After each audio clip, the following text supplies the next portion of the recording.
letters. And Carrie, for thank you so much. And of course, everyone here in the morning for setup and takedown. It really makes the work go fast. Now let's welcome our guests and visitors here.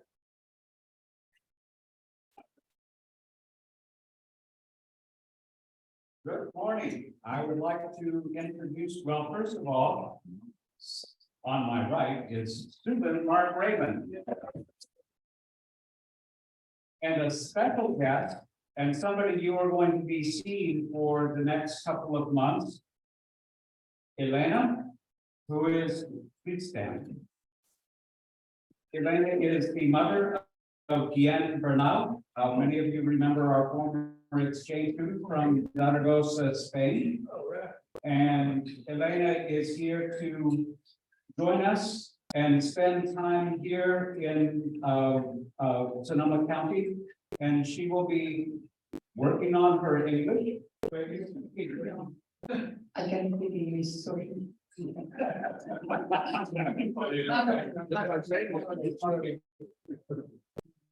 And Elena is here to work on her English, to do some studies on gender issues, and have the opportunity to meet all of you and do volunteer work. So please reach out to Elena because she arrives at our house. She was here for a week, and then Stephen and I are just going to take off and be gone for about 20 days, leaving her alone. Oh, how very, very nice of us, right? It just happened that way. And so please reach out to Elena, and I can share her contact information with anybody who would like to have some time and activity, and you do speak English quite well. Yeah, thank you. So, Elena. Other guests? Yeah. So I have the pleasure of introducing my wife as a Sunday of 51 years. Who the same. And our speaker today, very fun, Fassbender. And we'll be hearing from Mary later on. You've got a fascinating story and one everyone's going to enjoy. All right. Thank you. Okay, Sue Hilly is having a birthday, Carrie. I guess, yes. Later. Brian's here. Yes, he is. Good, Brian. What are you up to? What everybody does when they have a rogue 90-year-old in the house. Going to the doctor and going to pick up medicine and going to Costco, would be the usual stuff. Want to throw a few flowers in there? He's the flower person, she's growing, we're gonna end up doing some remodeling, through a grant to make the house a little more handicap accessible. We're kind of in the middle of all those plans right now, so he's good preoccupied and busy. Well, wish her a happy birthday for her. I will. Thank you. Okay, Jim Gilliam. It's his anniversary today for being a Rotarian. That's 04. Okay, move on. And we have a school in Tanzania that our club has been supporting and is going to continue to support. And Michael, could you tell us a little more about this? Yes. So Jerry knows in Tanzania, you don't just do one project with somebody, because once they get to know you, then they're saying, hey, we have this other thing. We have a very active Rotarian who is involved with the telemedicine project, but this club has a lot of projects and they're in a big city. So the Nariri primary school meet are, is located here where they meet. And they built one classroom there in the past. And they're putting together another project to build another classroom because there's over 800 students and there's only 6 classrooms. So you can see from the pictures that disappeared already, that some of the students are sitting on the floor in the classrooms because they don't have enough desks. Wow. So they're in the process of building a classroom a year. That's what they want to do until they have enough for the students. So some of those students will have graduated by the time they get enough classrooms for everybody. But that's what we're doing. The total project cost is about $18,000, and it's that's only half of what it takes to do a gold grant. So we don't get any matching money on that. So we're reaching out to other clubs in our district, and they're reaching out to clubs in their own district and elsewhere to put together this budget. So our club has generously donated $2,000 towards this, and that's good seed money, so they're delighted. And I hope he was calling me at 7 o'clock in the morning. But he's happily running down the road with this project in motion. Well done. Well, thank you, and thank you for this generous club. I just feel very, very thrilled that we can help these students, and if you notice, there's on the floor, which is not a great deal either. So we're trying to make life better. Rotary does for people around the world, and we're all part of it. Makes me feel good.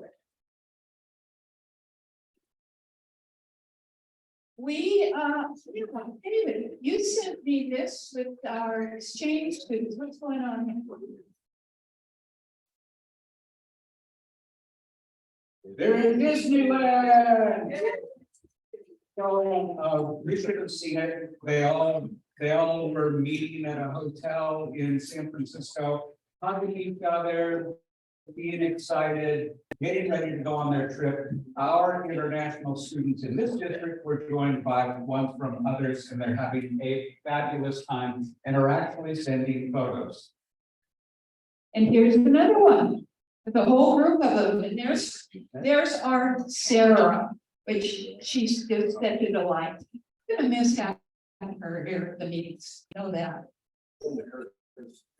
Farewell speech with great. Yeah, she certainly is. She's made this a terrific year. And I love watching her play soccer.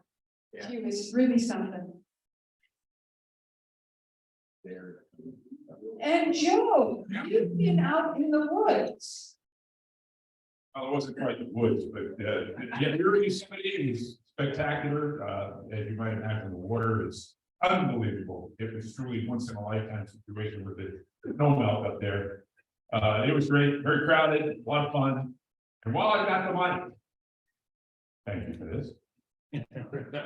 We're gonna have our initial meeting for the main event. Right after the meeting, I promise to be as quick as possible. But if you don't come to the meeting, be prepared to get a job you may not really want. So I suggest if you can, to join us just for a few minutes so we can get things started. Thanks. Great, thank you, Joe. Already planning for this fall. Wow. And of course, Linda and Jim are out there stargazing still. This, we'll see them hopefully next week.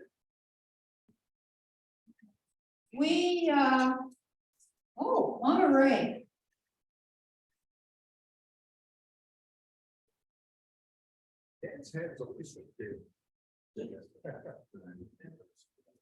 Yeah, I have a good fortune to know a few of our most recent Annalee High School graduates, which boggles my mind since I'm an Annalee High School graduate, but Marty can tell us all. So my niece Sariana is interested in marine science, and so I gave her as a graduation present a membership in the Monterey Bay Aquarium, and we did a little trip down there so she could go and enjoy the jellies and the sharks and all the other creatures that he wants to protect and be an expert in after she gets her college education under her belt.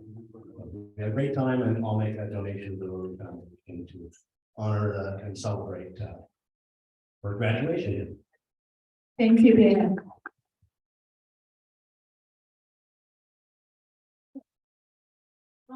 And we had a great hike over at Annabelle and got this picture, and we had John and his daughter Ava got up early in the morning. I understand she doesn't like to get up before noon, so she was there early with us.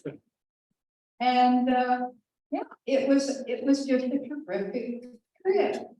John, I wanted you to talk a little bit about Ava and where she's headed. She's also just graduated.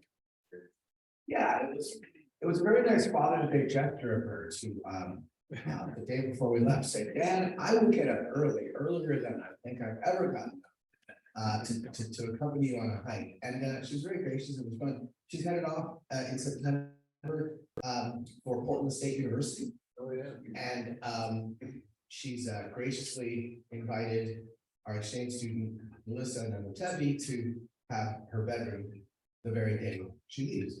And we're going to take Melissa up with us to Portland.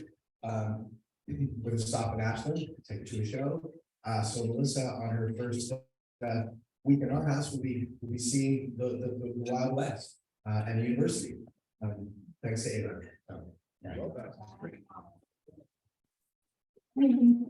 Melissa is our first, is it our first exchange student from the African continent? That's pretty amazing. Thank you, David, for making that happen. That's going to be very interesting and fun for your family. Oh, yes, we've got some real cultural shocks, I'm sure. Do we have any announcements today?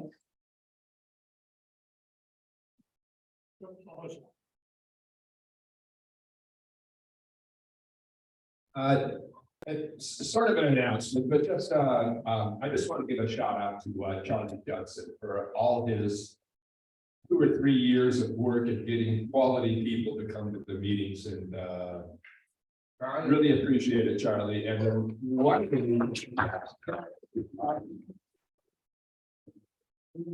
of the reasons I really wanted to speak, because one of our guests was actually from our noontime club, and that was Kathy Hicks. And she came and spoke about effects on the brain of exercise. And it was interesting and that sort of thing. But I talked to her after the meeting, and it turned out she does Zoom at 7:15 in the morning for a half an hour, takes a 15-minute break, and then another half an hour, and it's an exercise period, doing Pilates, doing little cardio, and doing a little bit of weights and things like that. And I'm telling you, I've been doing it about a month. Ellie and I are in our little exercise room having a good time. Thank you, Charlie, for arranging that. And I just got to say, Rotary is good for the soul, but I'm telling you, Kathy Hicks is good for your body.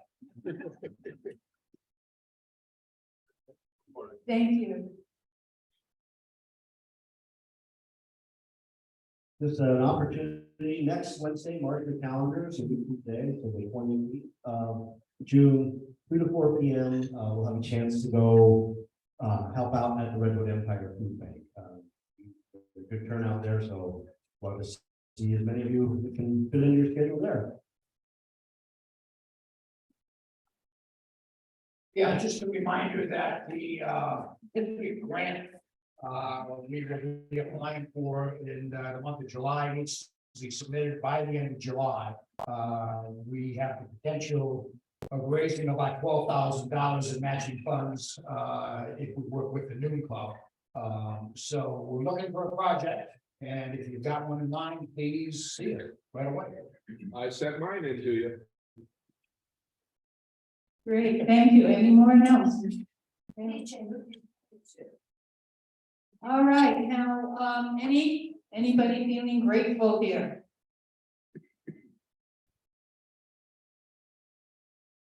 I'm feeling grateful big time to John for hosting, for Elena for coming all the way over here, for Susan tolerating my rather active life. And to Diana for serving as president. And I think she deserved many rounds of applause and one now for acting as president and being president for us for all this time. This is your second to the last meeting, but my last meeting with you as president. I'm very grateful. And oh gosh, so much more. This evening I sit down with the exchange student, the host family for our other incoming exchange student, Nova, who is coming from Indonesia, and just, you know, to all of you, for all you bring into my life. I have a lot more, I'm a lot richer in those ways because of the people here. I'm so grateful to you. And to recognize that, I'll make what is a substantial contribution in our economy to both the Rotary Foundation and the Club Foundation. I want to do a double header for that.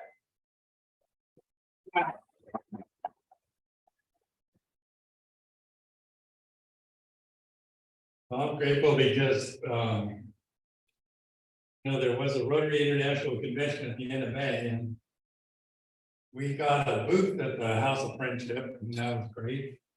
And the people that were going to staff that booth that are from my organization, somebody got sick and canceled, and so would have been in dire straits, but we also had a big donation to cover sending a bunch of Rotary people there. And so we had a crew of 10 staff that booth, and they backed each other up and did a good job of kind of promoting what we're doing already. Tomorrow I have some talking to people in Kenya about a telemedicine project as a result of that convention. So it worked out great. Unfortunately, we had that policy there to cover our people couldn't make it. Well, Thank you, Michael.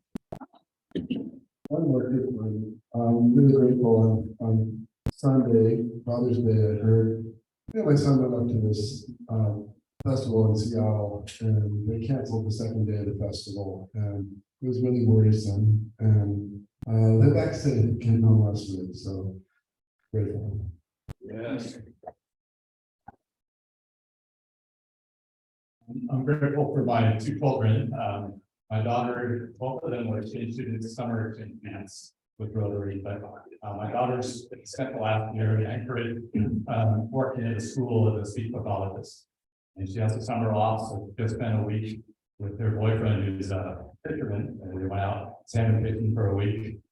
Quite an experience, it's two of them and 150 fish a day, etc. I'm going up there in July and we're going to bicycle 200 miles to Knowledge Park, carrying our cannon gear. Who said she asked her friends, but none of them thought they thought it was kind of crazy, so she asked her dad. And my son just moved to Europe, Amsterdam. This company has an office there, and he's going to run the projects for Europe for the next year or two. So probably going to Amsterdam next year. So I'm very excited for both of them. It's great. Very exciting. Well, thank you. We have quite a club here. Thank you very much. Yeah, not much coming up on my agenda except I'm leaving. And thank every one of you. You couldn't have made this year more delightful for me. I just can't tell you how much I have enjoyed it, and I'm looking forward to next year also. Anyway, we have been volunteering at the Redwood Empire Food Bank, and then we are going to be dark on the 5th. And our next meeting after that, it's going to be Kathy's turn. First Friday this month. I did put it down. I kind of thought maybe you wouldn't do that. Real quick, Peace Town tonight. Just one other, Peace Town tonight. There's Peace Town tonight? Okay. At the Barlow. At the Barlow. Okay, so 5 o'clock, so you can go down there and have some fun. Good. Next week, we have Carla Rodriguez at the SoCo District Attorney. And this week.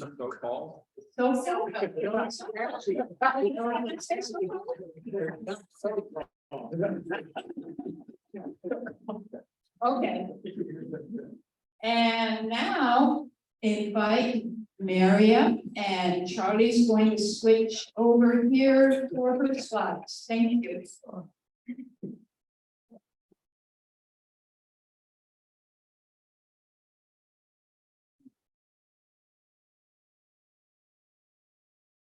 Good morning. I had the honor of introducing Mary a couple of months ago, a month or so ago. We did that Veterans Well over relay where they were taking a single flag that had been flying in Iraq. They flew it out to Washington, Seattle, and started there. And 50 days later, they ended up with that flag being passed from person to person to person, walking, running, riding bikes, doing whatever. And on day 11, our group took it, and it was 3 Rotarians and an older veteran. And so we finished that ride, and that weekend, after we were done, I went to Boleto for the weekend, just to relax and listen to some music and have a good time there. And Mary was set up there because John has kind of a rotating forum for artists. And Mary was the featured artist that weekend. And so I was inside, and what I didn't know was that my sneaky wife, Maxine, went in and found this bowl, because in addition to her paintings, Mary also throws pottery. And if you can see this, it's a giant bowl, which I like a lot of soup, you know. And in fact, last night, I gave it its initials. I buy soup at Fiat House. I don't know if you've ever had their dumpling soup, but it's fantastic. Anyway, I put it in this bowl, which has cyclists on all 4 sides. So there you get following my long bike ride. This serendipitous opportunity came by, and I ran into Mary, and we got to talking. And her husband is a cyclist, and that's why she ended up doing cyclist themed bowl. But she also had a fascinating story about her project to paint at all of the national. So that's the subject today. So I'm going to let Mary talk about that. Good morning. Good morning. First, I'd like to start out with letting you know I'm a little nervous because this is my comfort zone. My easel that's been called 63 national parks in my backyard. And my husband would accompany me at several of the parks, but mostly it was this extraordinary journey to be at all of our national parks and our public lands that gave me such a great awakening and how important they are to us and to me and to the entire world. The world looks at us and our national parks, and I think we've been a fine example for the rest of the earth people dwellers to protect our lands. And I would also like to thank Rotary for all the amazing work that you've done throughout the world as well. But can I just start with a little poem by Mary Oliver? It's called Why I Wake Early. Hello, sun in my face. Hello, you who spread the mornings over the fields and into the faces of the tulips in the nodding morning. And into the windows of even the crotchety and miserable creature ever was, dear star, just so happens to be where you are in our universe to keep us from ever darkness, to ease us with your warm touchings, hold us in your great hands of light. Good morning, good morning, good morning. Watch now how I start my day in happiness and kindness.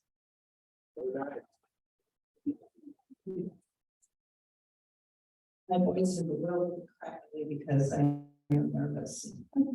So, 2014, I was walking down the back road of Petaluma.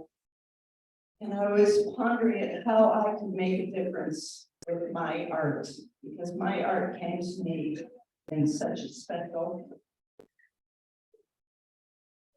unique way. I was working at a grocery store in Petaluma. I was 36 years old, and this strange woman came up to me and said, asked me if you could see my art, and I said, I'm not an artist. He said, yeah, you are. I said, you've got the wrong person. I've never painted a thing in my life. She said, no, you're an artist. And I thought, well, this might be my break, because I was very miserable working in a grocery store, which I knew it wasn't for me. I said, well, maybe you're right, but I really doubt it, because I really had no lessons.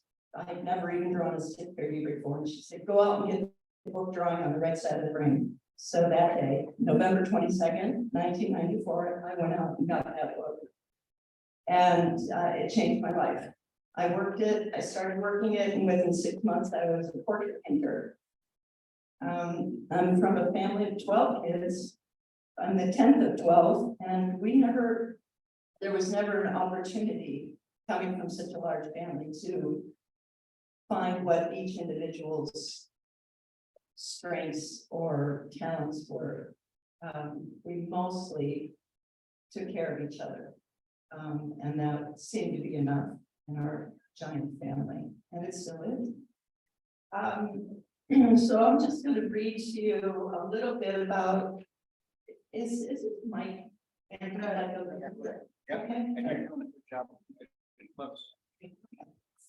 So the journey began July 2014.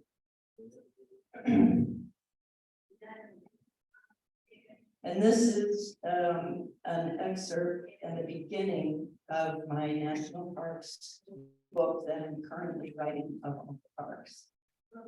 I'm right now on park 46 up in Alaska. And but this is just the introduction to it. You'll all have to wait till the book comes out to hear that. The creative spirit can hit anyone at any time, but artists are especially attuned to that special ignition of inspiration, which brightens in consciousness, opening us up to the invisible information that leads to exciting and unexpected places.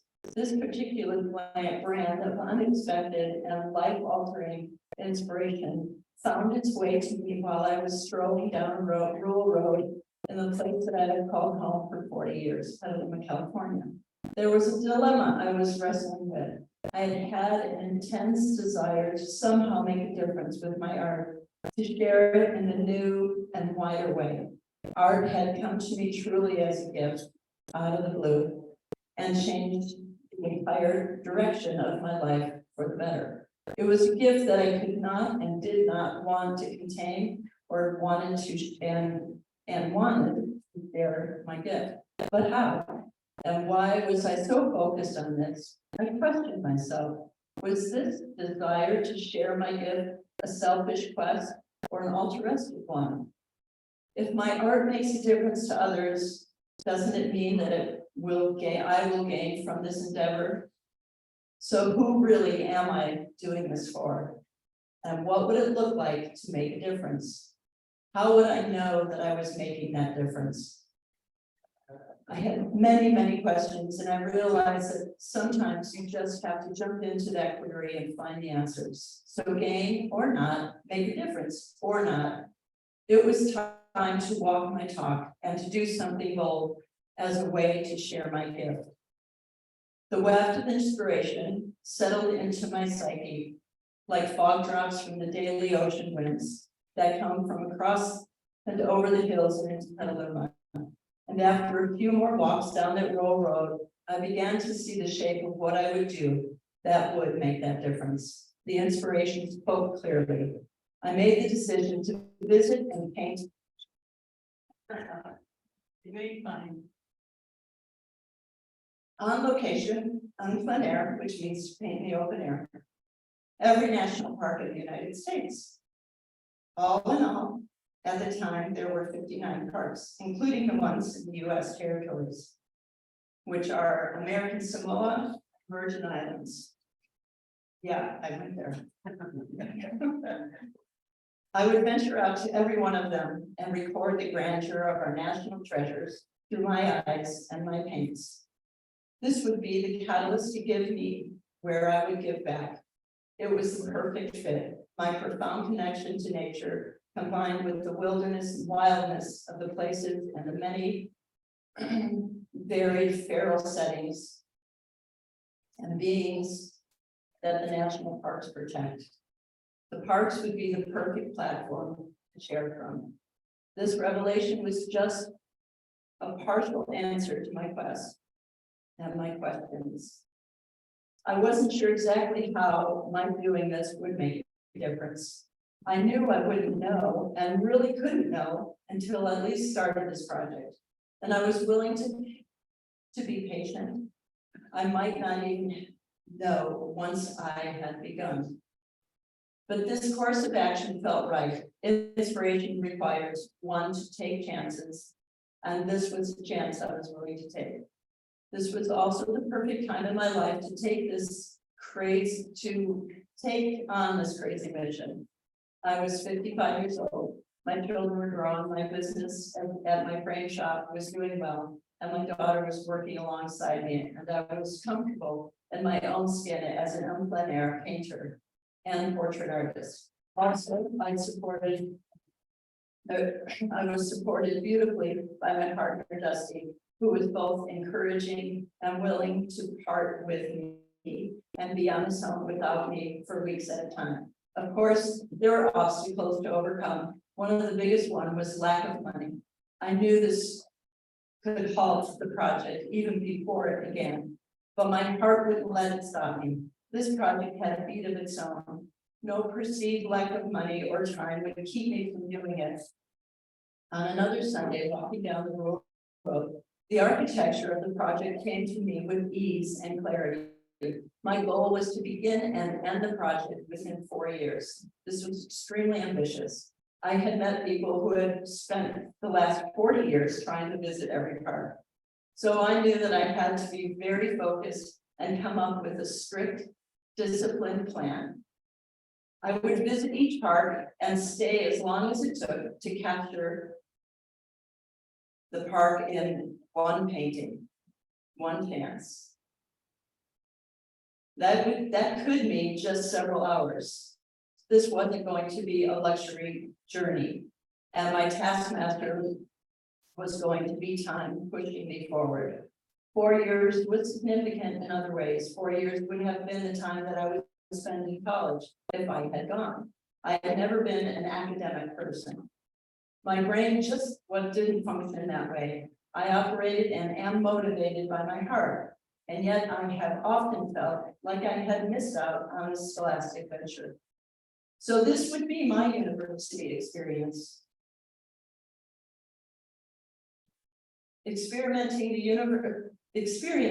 universe through the wild places, exploring my own magnificent places. Once I made a decision, I very quickly got the word out about my project. If I tarry too long with anything, it will fizzle. But the flame of desire fueled me from the very beginning, shortly after I announced my intention to some of my friends. The pieces came together quite rapidly. I wanted a Volkswagen van again, camper, to drive me cross country to begin the project. Here in California, the vans were selling for upward of $25,000, which was not in my budget, but I kept the mission to raise the money for the first Logan project. In the spring of 2014, I had an art opening at my frame shop in gallery. During the event, a gentleman came up to me and asked when I would be going out on my adventure. I said I wasn't sure, that I was still waiting for a dandy little van to fall in my lap. He said that he had a friend in Ohio who had a 1984 Vanagon van for sale for $6,000.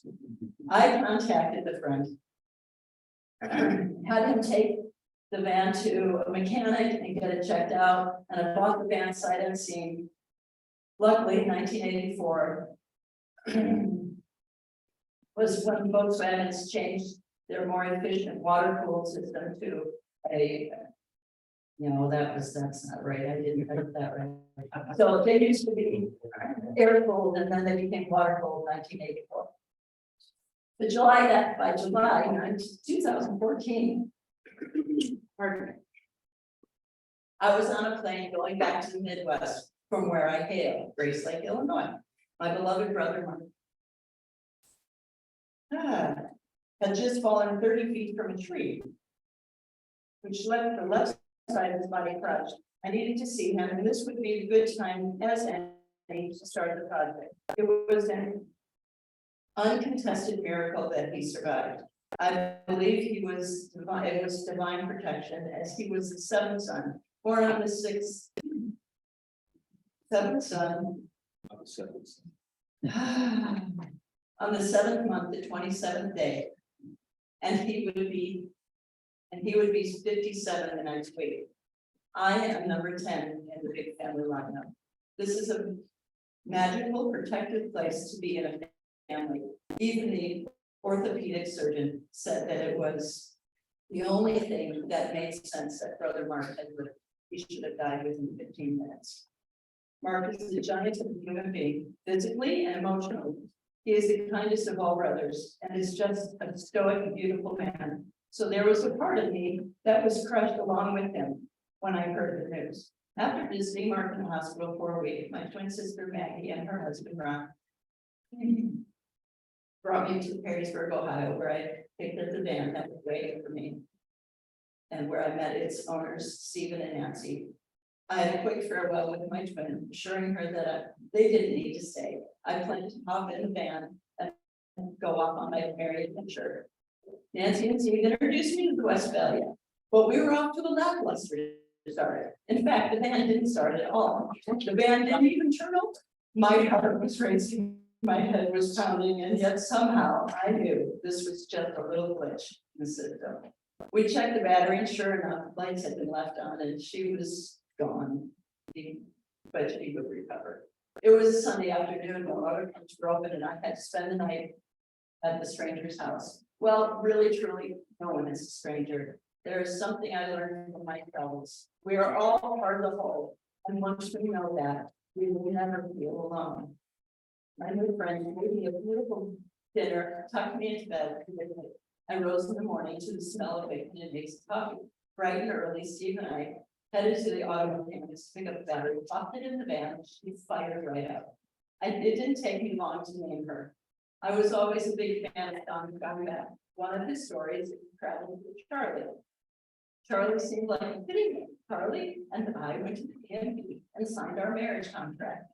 I know, it sounds funny, but it really felt like that. I think this van was as eager to hit the road as I was. After all, it's what they're made for. Big adventures. Charlie would be my home on wheels and off for the next several years. The project really had no agenda. I tend to do things quite spontaneous. And if I put things in a nice, neat little box in order, I'm more likely to set aside that little box and never do it. While visiting my brother in the hospital, I laid out a loose itinerary. Most of the parks are west of the Mississippi, giving me all kinds of options. I chose to go north. I could choose to go northwest, west, southwest. I chose northwest loop, dipping down into the western route. Even though Cuyahoga Valley National Park was only 100 miles east of me, I picked up Charlie. My inclination was to save that park for another time. So that's just a little introduction of who I am and how this park, the enzymes of how this park got started. It's hard because this is the first time I've really had a platform to talk about this. I started the project in 2014 in Isle Royale in the state of Michigan, an island on Lake Superior. And it's where the moose and the wolves have a symbiotic relationship, which is rather tenuous at the moment. Because the wolves are in great decline and they're considering bringing them back in. I say wait for that next ice bridge to bring them back in, but they didn't get my memo. So I started in 2014. I wanted to finish in 4 years. I finished just shy of 4 years. And my last park at the time was Yosemite, park number 59. That's how many parks were in the system when I started.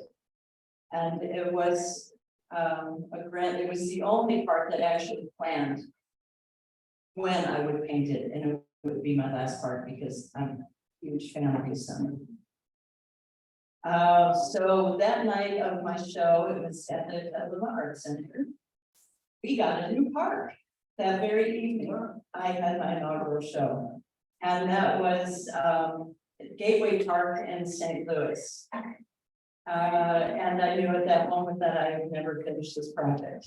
But I have put a cap on it.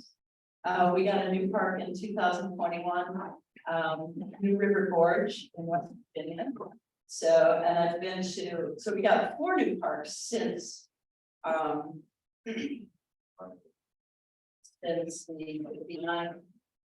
And I believe the 59th park was Pinnacles. So since then we've got Gateway Arch, Indiana Dunes, White Sands, and New River Gorge, and I have been to all of them.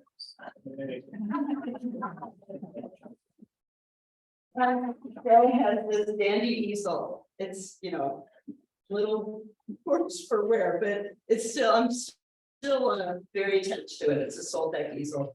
And it's great because I can carry my oils in here. And then underneath here, depending on my mood, the landscape, the temperature, weather, a whole array of pastels. So I'm well versed in both those mediums. While painting in the parks, I've always encouraged people to come and chat with me because I think it's really important. As a steward of the parks, to hear my experience with everything. That's proved to be quite a splendid way to communicate with my fellow man. This is Voyagers. Now these parks, it's my second park, and pardon me. Isle Royale was my first park. I ventured up into that great area of the Midwest.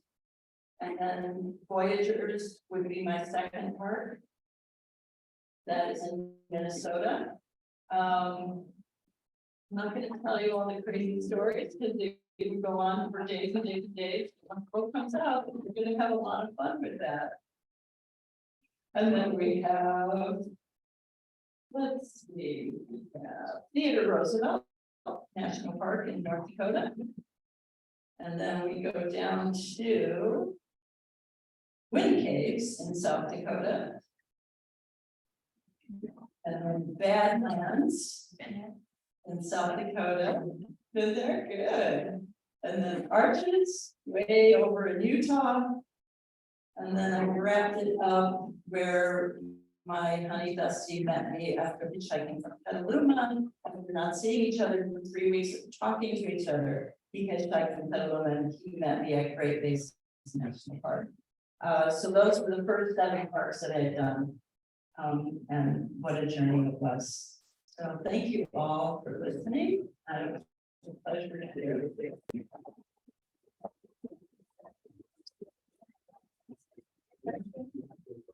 Oh, I gave her one. I would like to stay for just a few minutes here and people have some questions for you. If you like. When you arrive at a park, how do you decide what you're getting? Best question ever. So because I have the wanderlust like nobody, I would go to a ranger or docent and ask them what their favorite place in the park was. I wasn't interested in the iconic views, although some of them got my attention. So, and then I would just, put blinders on and beeline to it. Yeah. Well, on that same theme, I've been all over Yosemite and I'm wondering, what did you pick for taking Yosemite? I had the opportunity to stay in Yosemite for 3 whole days. Most parts I was there for half a day. So Yosemite, I really helped, and I made 5 paintings there. I did, upper and lower falls, half dome, vernal falls.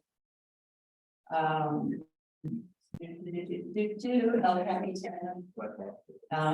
And El Capitan is actually on this pole. I started potting a year and a half ago. And quite frankly, it's because I need more substrate to paint them. But the one for Yosemite, if you go on the website, you'll see it, it's Yosemite Upper and Lower Falls. Yeah. Do you have a favorite part? I have a favorite park in the system in my project, which is hands down Iowa. And it set the stage for this entire project. And then my personal favorite is, of course, Yosemite, which I have embroidered on my vest. Really cute. That's great. I'm trying to imagine the inside of your house, you're hanging all these in there. How do you ever do a gallery show that you can learn about and come and see? You know, my first gallery show was in 2019, and then you know what came, so everything got shut down. And now I've been working very diligently on this book. I have an extraordinary editor who's working with me. But until I get the book out, I'm not sure that I'll have another project or another showing. Unless somebody makes it available to me. I really don't know how that can be done. But I'm willing to jump right into it if someone says, I want to do a show of the parks. I have them all in great stead. So. Yeah. Well, Mary, I want to thank you very much. That is fascinating. What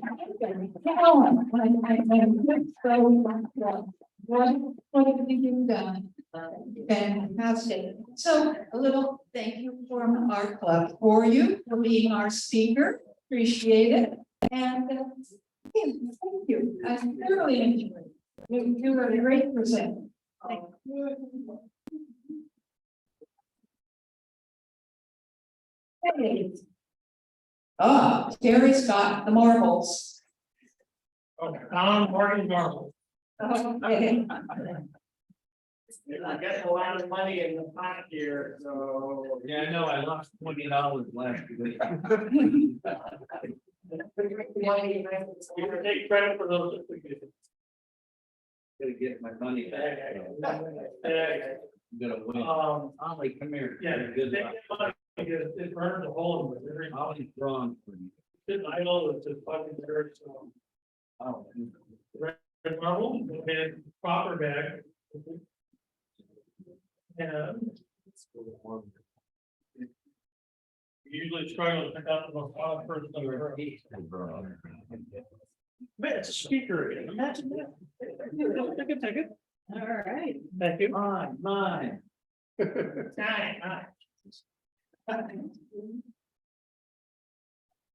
main thing is 214. Anyone have 214? Yeah. 22. Oh, Marty, we close? 9. I'm 13. You believe? 19 here. You know, last person who won that marble joined the club, so good luck. I tried to process that to you. It's a red marble. Think red. Red feels different. Oh, well. Go on. Well, Maxine, I have this to take. You might win some.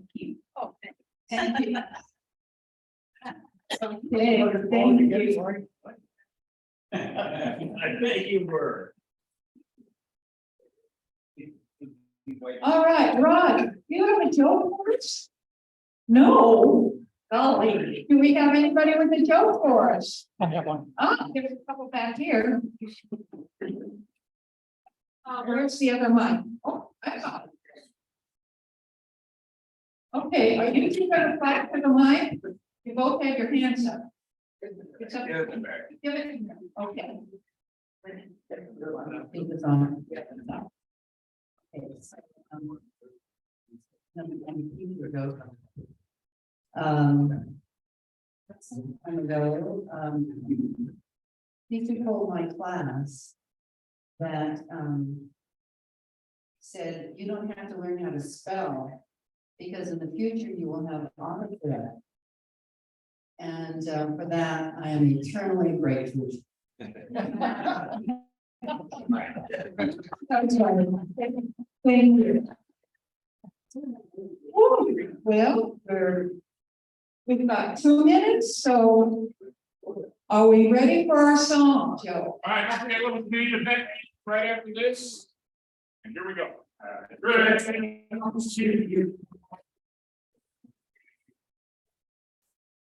Ready?